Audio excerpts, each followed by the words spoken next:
Assalamualaikum warahmatullahi wabarakatuh. Salam sejahtera, nama budaya, salam kebajikan. Amalungu Mimawitini Saipa. Perkenalan, saya Insinyur Emmanuel Alexander Reto, SST MT, dosen di Politeknik Amama Paritenika pada program studi D4 Teknologi Rekayasa Otomotif dan mengampu salah satu mata kuliah yaitu Teknik Pengelasan. Mata kuliah ini merupakan mata kuliah wajib terdiri atas 3 SKS, 1 SKS teori dan 2 SKS praktikum. Pada kesempatan ini saya akan menyampaikan teknik pembelajaran saya dengan menggunakan metode DIA, Delivery, Interaction, dan Assessment. Capaian pembelajaran mata kuliah: mampu menjelaskan fungsi peralatan keselamatan kerja pengelasan,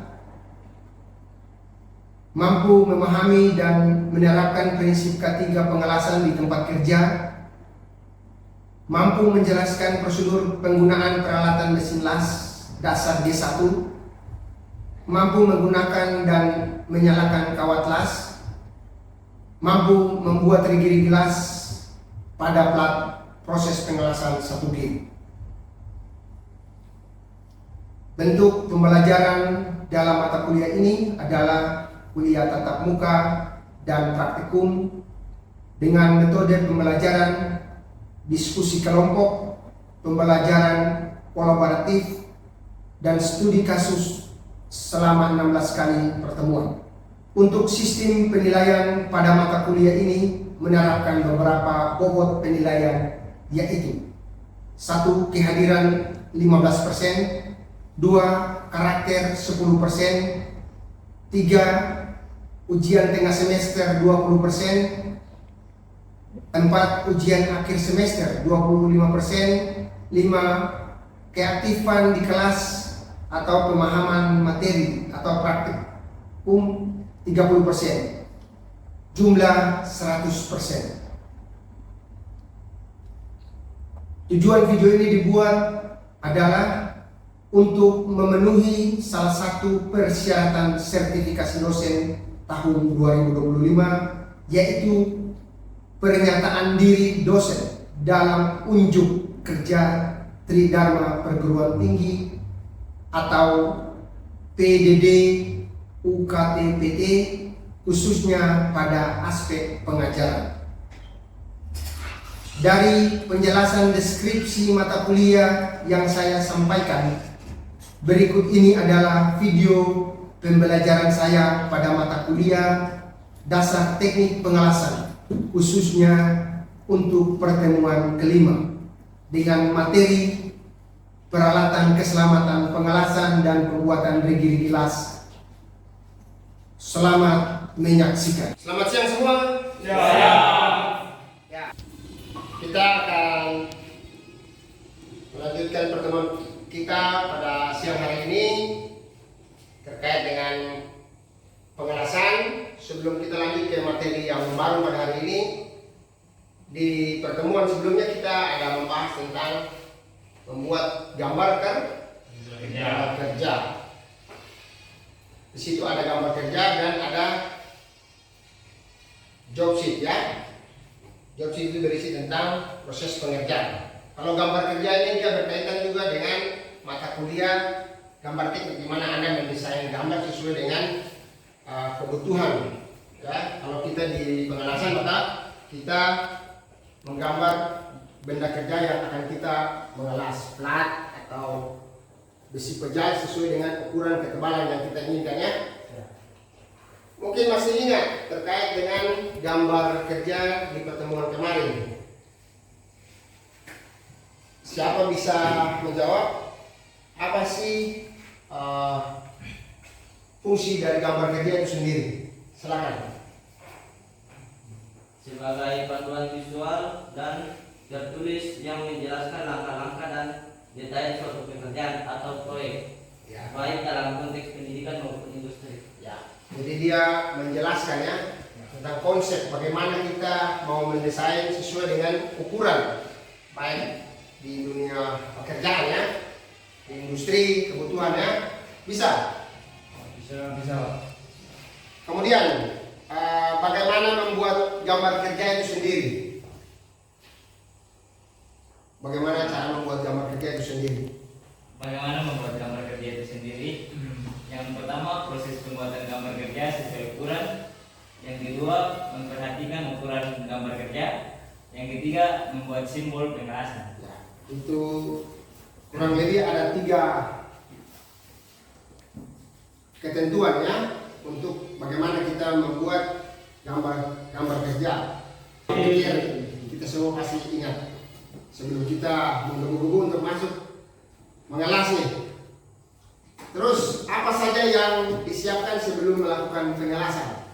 Ketika kita buat gambar kerja, maka kita harus akan buat proses kerja. Apa saja? Siapa bisa?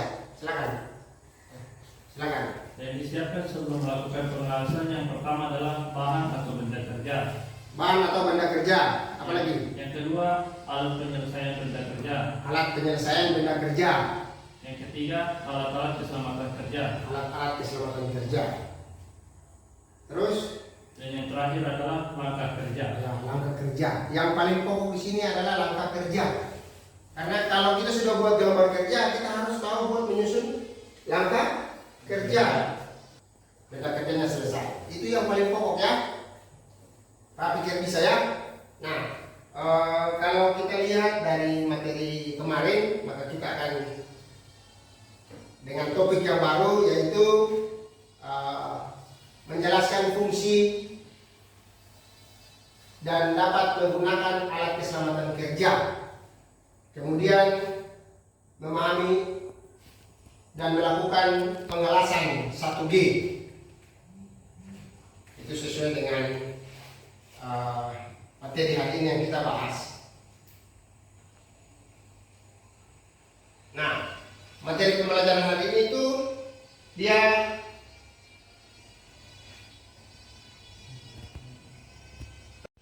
yaitu menjelaskan fungsi dan dapat menggunakan alat keselamatan diri dengan baik dan benar. Alat keselamatan diri di sini, kalau bicara keselamatan kerja kan banyak umum. Tapi yang kita bicara keselamatan kerja di sini yaitu keselamatan kerja yang digunakan saat mengelas. Kemudian mahasiswa mampu melakukan membuat rigi-rigi gelas pengelasan logam pada plat dengan teknik 1G. Ini kita akan belajar membuat rigi-rigi dan mengelas pada plat dengan teknik 1G. Ya, kita masuk yang pertama tentang perlengkapan pelindung diri.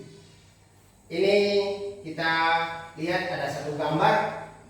Dia menerangkan tentang seorang welder, seorang tukang las, bagaimana dia berbusana saat dia berada di tempat kerja.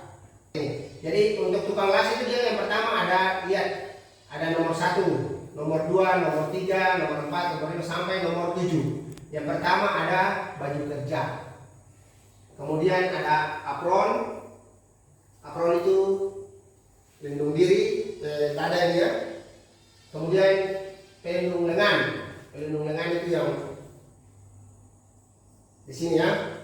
Kemudian sarung tangan itu yang di sini. Nah, contoh kebetulan ada alat peraga satu ini sarung tangan.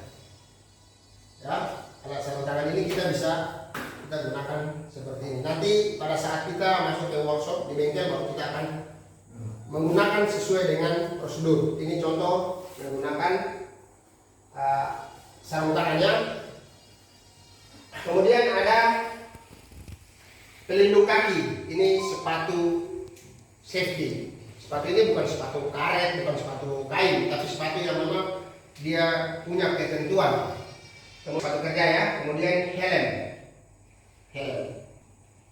Alat pelindung telinga. Biasa dibilang apa? Hairpad. Itu alat pelindung telinga. Itu kalau dibutuhkan. Nah, di sini kita lihat peralatan keselamatan kerja satu persatu ya. Yang pertama helm las. Helm las ini ada seperti yang kita lihat, ada yang dia langsung menutupi muka kita untuk mencegah panas itu dia masuk ke kulit. Kemudian mata, di sini ada helm dan kacamata seperti ini. Yang gambar 1 dan 2 sama. Yang di sini itu ada kacamata netral. Jadi kacamata netral itu dia warna putih bening ya. Itu dia gunakan untuk saat mengerinda, memotong bahan benda kerja, itu kita menggunakan kacamata netral. Kalau kacamata las ini kita tidak boleh gunakan saat memotong. Bisa juga untuk saat memotong, tapi itu ada kacamata yang khusus yang bisa di setel. Jadi bisa kita mau netral, mau yang untuk pengelasan bisa. Tapi kebetulan ini berbagai jenis alat pelindung mata ya. Berikut ada pakaian kerja. Ini pakaian kerja ini yang tadi disebut dengan apron, pelindung dada ya. Kemudian ada sarung tangan yang tadi Pak gunakan ini ya. Kemudian ada sepatu kerja. Sepatu kerja ini harus sesuai dengan ketentuan. Jadi bukan kita pakai sepatu yang biasa, yang bukan standar, harus dia standar ya. Nah, sini ada sarung tangan.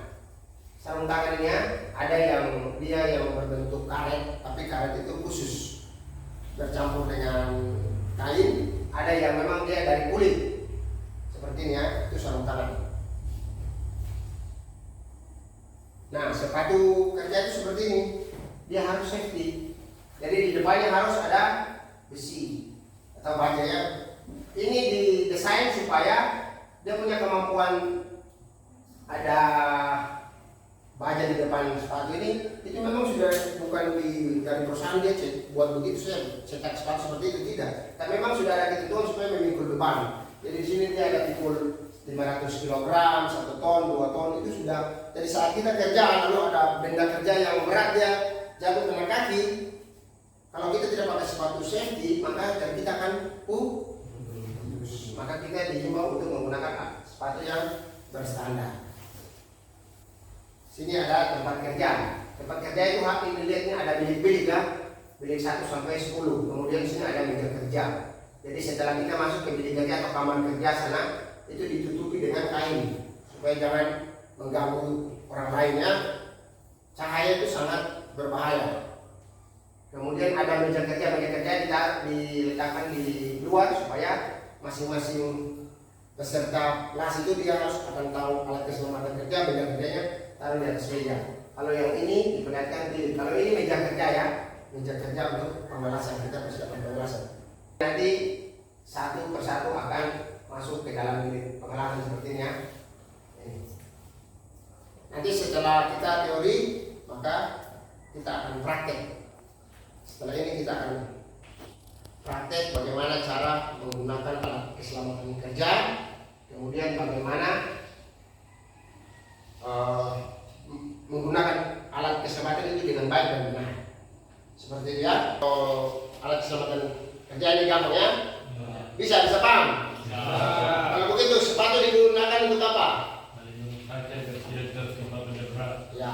Kalau baju kerja dipakai untuk apa? Baju kerja. Sedikit, silakan. Siapa bisa?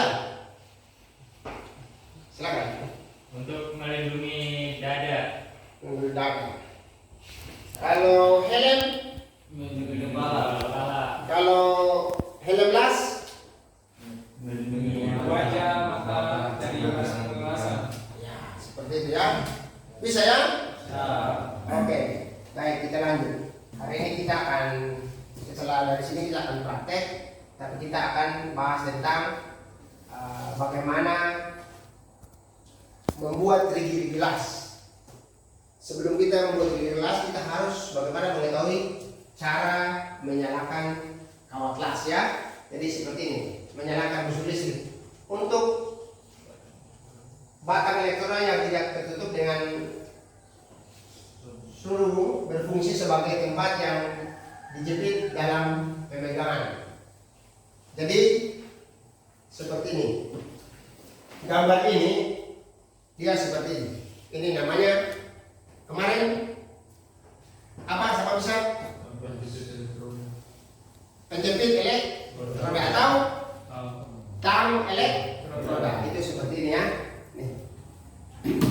Nah, ini dia fungsinya untuk menjepit elektroda. Bisa ya? Yang berikut. Ada dari hasil tersebut maka elektroda itu ada dua proses penyalaan. Jadi harus terjadi hubungan pendek dan tepat sentuhan terpanasi. Jadi benda kerja itu dia akan disentuh dengan permukaan kawat las, maka akan terjadi percikan api las. Bisa ya? Dan cara penyalaan itu ada dua. Itu menyentuh atau biasa dibilang sentuhan. Kemudian menggores. Sentuhan itu seperti ini. Sentuhan. Pak mencoba cara bagaimana membuat proses sentuhan atau menyentuh. Jadi mesin las itu saat dia mau bagaimana cara menyalakan ini seperti ini. Sentuhan itu begini.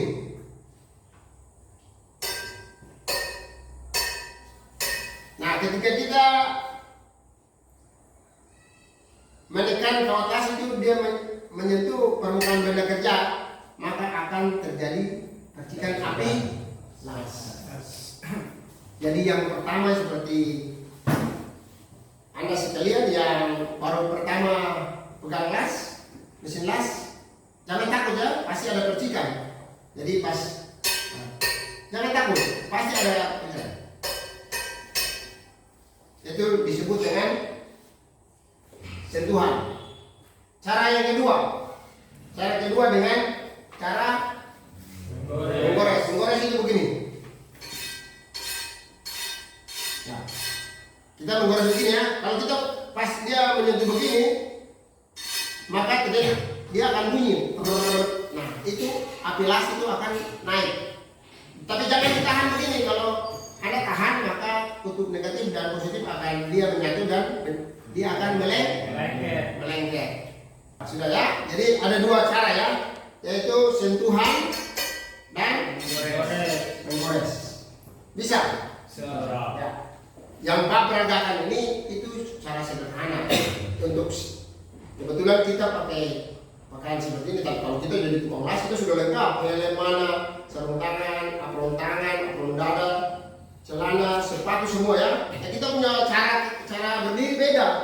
Nah, kalau kita jadi orang welder itu harus siap begini, kaki maju kaki begini ya. Nih.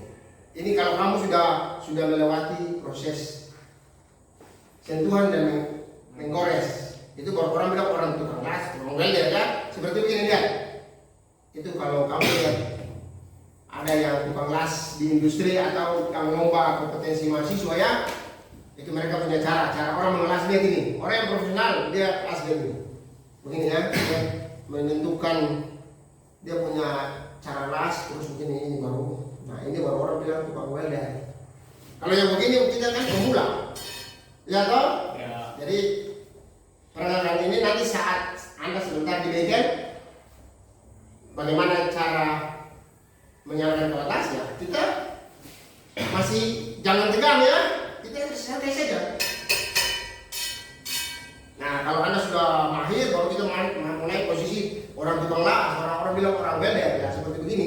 Di level normal artinya kita mengelas tanpa ada ayunan las. Nanti kita pertemuan berikut kita akan membahas tentang ayunan las. Jadi kita mengelas itu bukan hanya kita mengelas saja. Kita ada ayunan di kiri gelas itu ada macamnya, ada di kiri gelas ada yang ayunan setengah lingkaran, zigzag, lingkaran. Jadi kita mengelas itu ada ini. Kalau setengah lingkaran seperti ini, gerakannya seperti ini, setengah lingkaran. Jadi tangan yang bergerak, setengah lingkaran ya, dia ke sana kemari.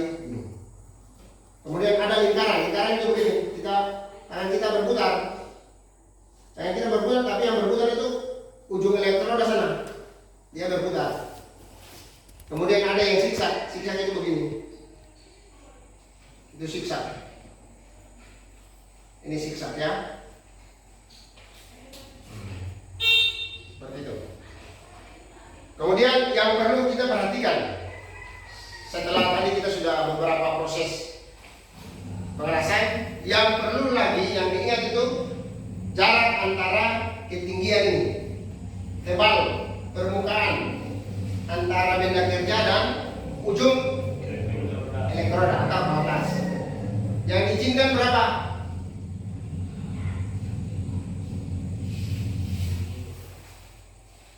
0,5 sampai 1 mili, tergantung ketebalan dari elektroda. Jadi banyak hal yang kita perhatikan di sini. Yang pertama, posisi pengelasan kawat las. Yang kedua, derajat kemiringan kawat las ini sendiri, derajat kemiringan ini. Yang berikut, ketinggian antara ujung permukaan ini benda kerja dan ujung permukaan elektroda. Dia harus ada jarak. Ini harus ada jarak ya. Dan ini dipertahankan terus. Jadi tukang las itu harus seperti itu. Kita pertahankan kemiringan kawat las, kita pertahankan tinggi permukaan ujung kawat las atau elektroda dengan benda kerja. Kita harus perhatikan. Jadi begini, lihat caranya yang Pak buat seperti ini.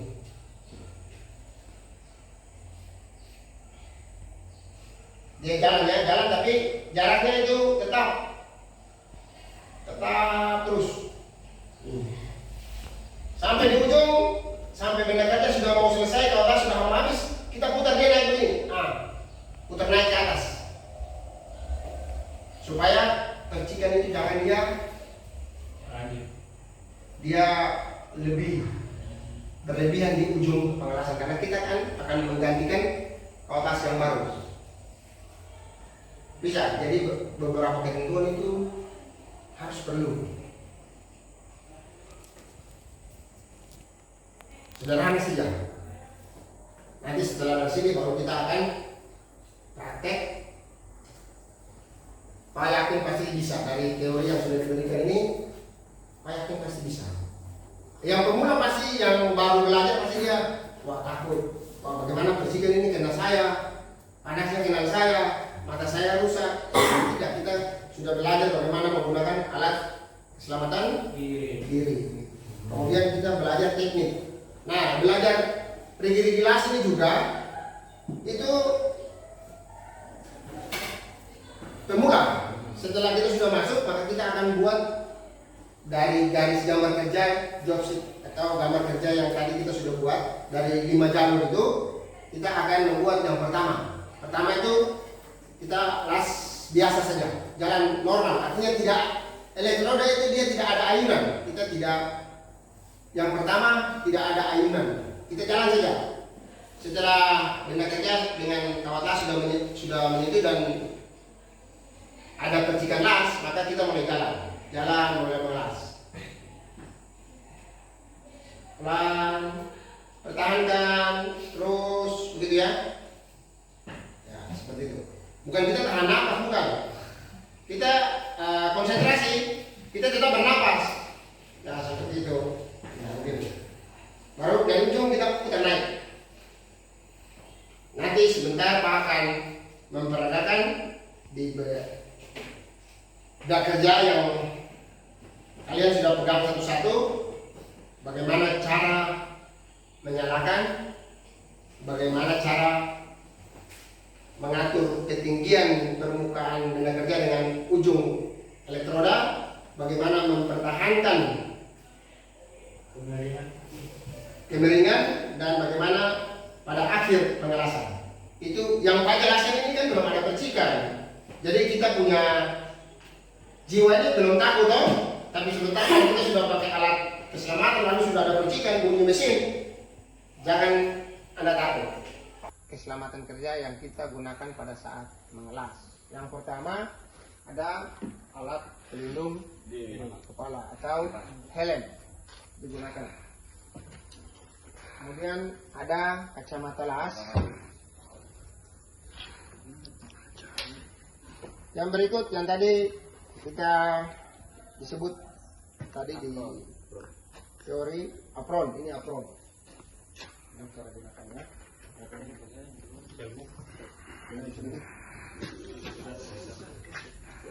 Nah, ini apron ya.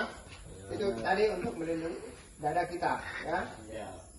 Kemudian alat pelindung, sarung pelindung tangan, lengan ya.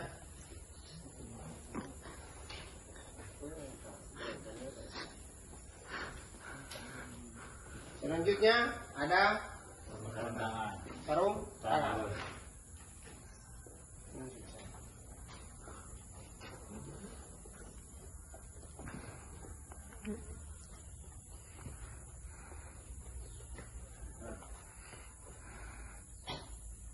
Sini ada topeng las ya. Jadi ada dua, ada yang pelindung kepala ini helm, ada juga yang pelindung wajah. Ini ada cermin di sini dan ini untuk pelindung muka kita jangan terkena panas ya, radiasi, kemudian panas cahaya. Ini nanti kita gunakan seperti ini. Ya, seperti itu ya. Kacamata juga bisa dibuka. Lepas kacamata dulu. Ini digunakan saat kita menggerinda, ya.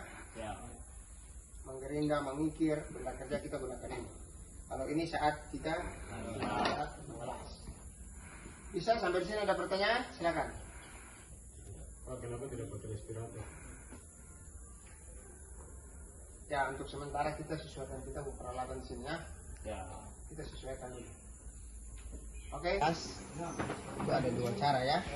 Tadi kita sudah sedikit bahas tentang perlengkapan mesin las, kemudian bagaimana cara menyalakan kawat las ya. Cara menyalakan kawat las itu ada dua, itu sentakan dan goresan. Sentakan itu begini, itu namanya sentakan, kita tekan begini ya, itu namanya sentakan. Nah, itu sentakan itu begini. Kalau goresan, yang kedua goresan itu yang begini. Ini goresan, bisa. Jadi ini sentakan.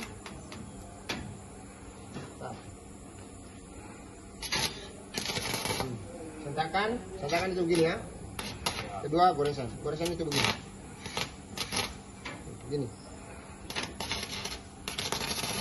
Nah, sentakan itu dia turun naik.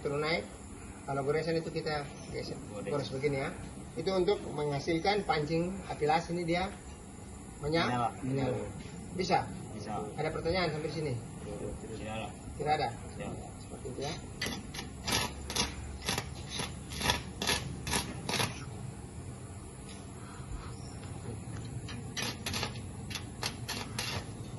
Bisa? Ya. Nah, nanti kita mulai teknik bagaimana mengelas. Nanti Pak akan bimbing langkah-langkah mengelas ya. Coba lihat Pak eksperimen.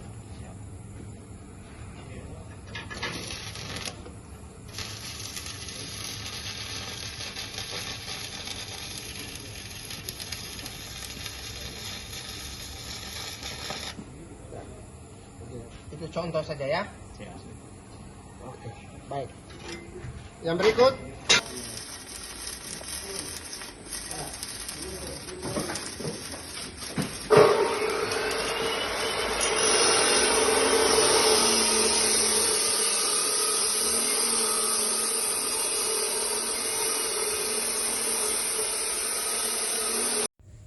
baik, itulah tadi proses pembelajaran di ruang teori dan di ruang praktek.